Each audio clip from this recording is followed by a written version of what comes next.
ተናስልኝ እንደምን ዋላችሁ። ዘላለም ሌዮ ባላለሁ ከአዲስ አበባ ዩኒቨርሲቲ በመምህርነት እያገለገልኩ ነው ያለሁት በስነ ልሳንና ፊሎሎጂ ትምህርት ክፍል። የዘውዲቱ ጌታቸው ግብረሰናይ ድርጅት በፕሮፌሰር ጽጌ እና በቤተሰቦቹ ሲቋቋም የፕሮፌሰር ጽጌ የቅርብ ሰውም ስለሆንኩኝ በሙያዬ ትንሽ አስተዋጽኦ አድርጋለሁ ብዬ አባል ሆኜ የምችለውን አስተዋጽኦ ለማድረግ ነው እዚህ የመጣሁትና ህብረተሰቡ ስለ ካንሰር ያለው ግንዛቤ ከፍ ማድረግ እንዳለበት ስለታሰበ የተቋቋመ ግብረሰናይ ድርጅት ነው። ለዚህ ድርጅት መቼም የምንችለውን ያህል አስተዋጽኦ ማድረግ አለብን ብዬ ቅድም እንዳልኩት ሕክምናን እንደሚፈልግ ከማህበራዊ ሳይንስ ከመጣ ሰው ትንሽ ጥናት እንደሚያካሄድ ሰው ይህንን ግብረሰናይ ድርጅት ለማገዝ ነው የገባሁት።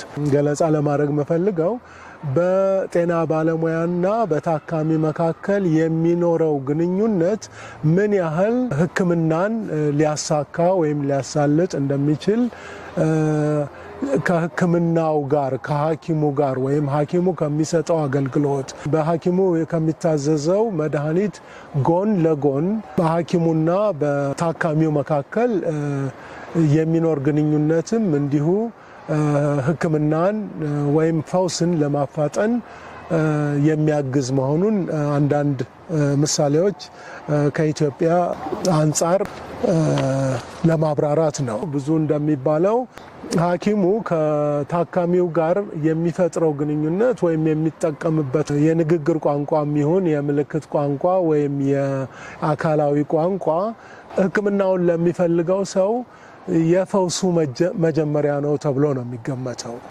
በሐኪሙና በታካሚው መካከል የሚኖረው ጥሩ ግንኙነት፣ የተሳካ ግንኙነት ለታካሚው ትልቅ ፈውስ ይዞ እንደሚመጣ የሚወስደውን ጊዜ የሚወስደውን ጉልበትና የሚጨርሰውን ገንዘብ ሊቀንስ እንደሚችል ብዙ በተለያዩ ሀገራት የተደረጉ ጥናቶች ያመለክታሉ። እኛ ሀገር ብዙም የተሰራ ነገር ለማግኘት አልቻልኩም።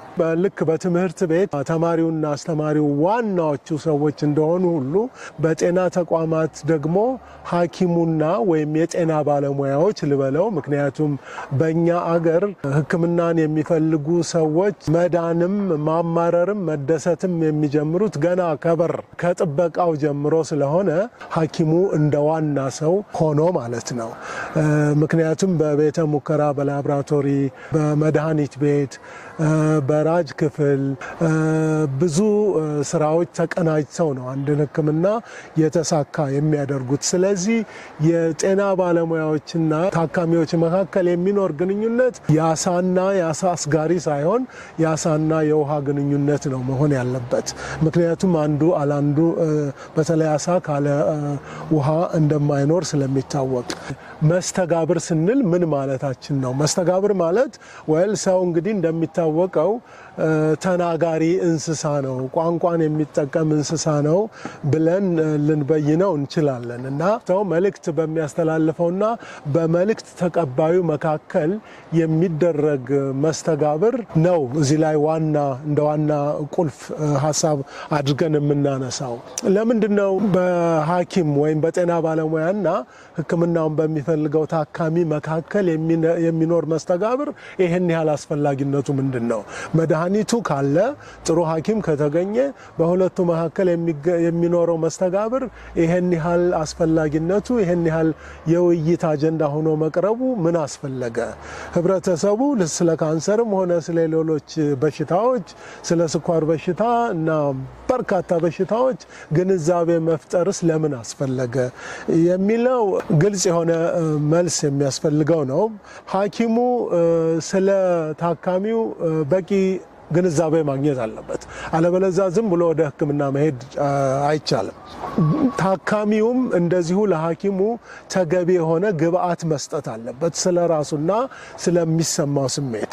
ይሄ ሁሉ በሁለቱ መካከል መስተጋብር በጣም አስፈላጊ እንደሆነ እንረዳለን። ጥሩ ሕክምና ለመስጠት የሁለቱ ጥሩ የጓደኝነት አይነት ቅድም ያሳና የውሃ እንዳልነው ሁሉ እንደዛ አይነት ግንኙነት መፈጠር አለበት።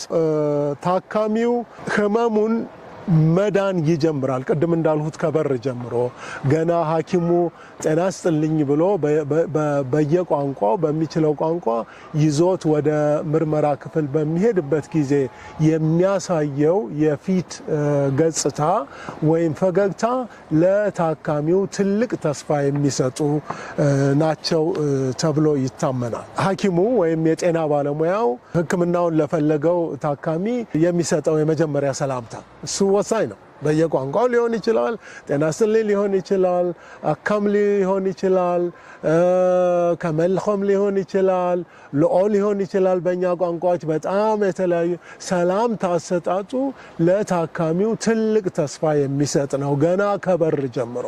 በአንዳንድ ቦታዎች እኔ ከልምዴ እንዳየሁት ሐኪሙ መጥቶ ከመቆያ ክፍል ታካሚውን ጨብጦ እንዴት ነዎት፣ እንዴት ነህ፣ እንዴት ነሽ ብሎ እንደየእድሜ ደረጃው ይዞት ወደ ምርመራ ክፍል ሲሄድ ያኔ ነው ታካሚው መዳን የሚጀምረው።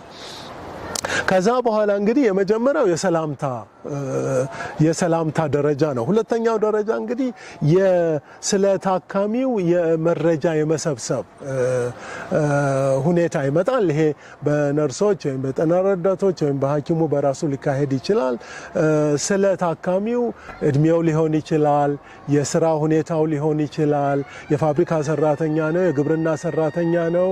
ይሄ በመረጃነት ብዙ የሚሰጠው ግብአት ስለሚኖር ይሄ ሁለተኛው ደረጃ ነው ማለት ነው። ለሕክምናው ወሳኝ ነው። ሶስተኛው እንግዲህ ወደ ዋናው ምርመራ መሄድ ነው።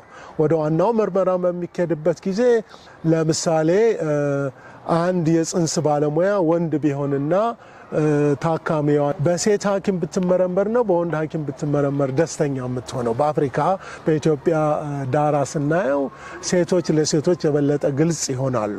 ሴቶች ለወንዶች ወደ ወንድ ሐኪሞች በሚቀርቡበት ጊዜ ግን ምናልባት የተለየ አቀራረብ ሊያስፈልግ እንደሚችል መገመት ወይም ደግሞ ማሰብ ያስፈልጋል።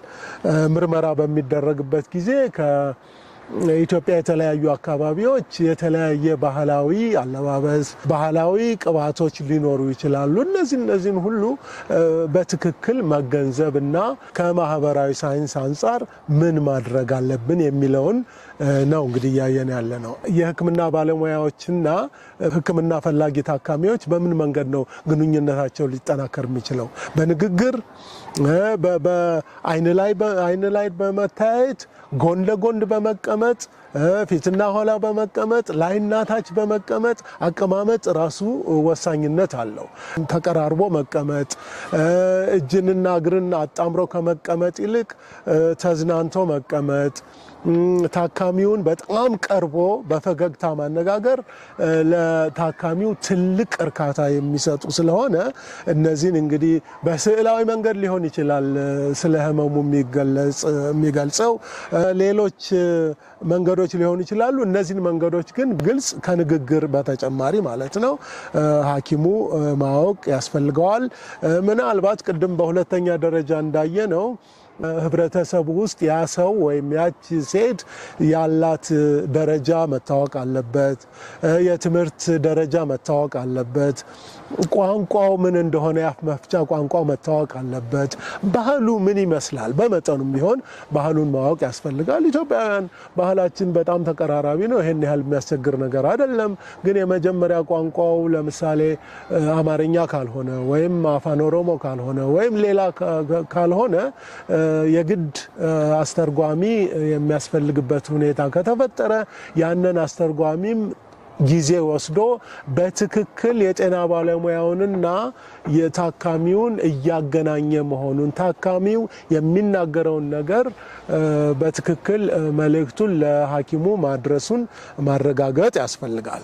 እጅ መጨበጥ ለታካሚው በጣም ትልቅ ተስፋ ነው። አቀማመጥ ትልቅ ተስፋ ነው።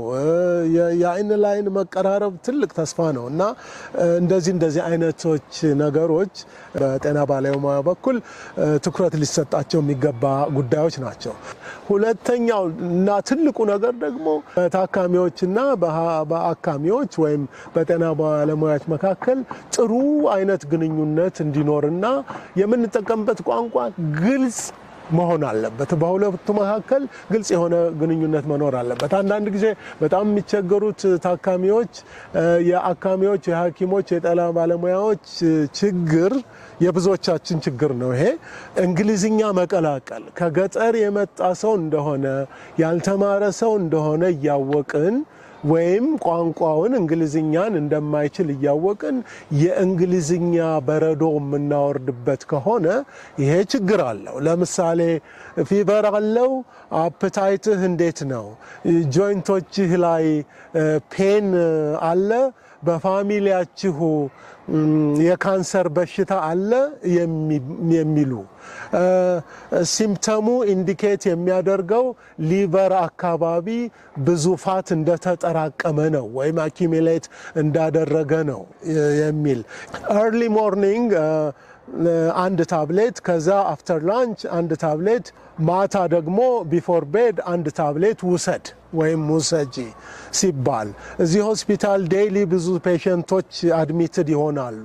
ይሄ እንደውም ለታካሚው ብዙም የሚፈይደው ነገር አይደለም። በሚገባው ቋንቋ አማርኛውንም ጠጠር ባለ ወይም በከተማኛ አማርኛ ሳይሆን በትክክለኛው በመደበኛ አማርኛ አፋን ኦሮሞውንም እንደዛው በመደበኛው አነጋገር መናገር ያስፈልጋል። አንድን ታካሚ በሚቀጥለው ሳምንት ጎብኘኝ ብዬ ብናገር መጎብኘት ለገጠሩ አማርኛ ተናጋሪ ብዙ ላይገባው ይችላል። ከገባውም መጎብኘት ማለት ለሕክምና መምጣት ማለት ላይሆን ይችላል እና አማርኛም ሆነ ሌሎች የኢትዮጵያ ቋንቋዎች ግልጽ በሆነ ታካሚ በሚገባው መንገድ ነው መቅረብ ያለባቸው።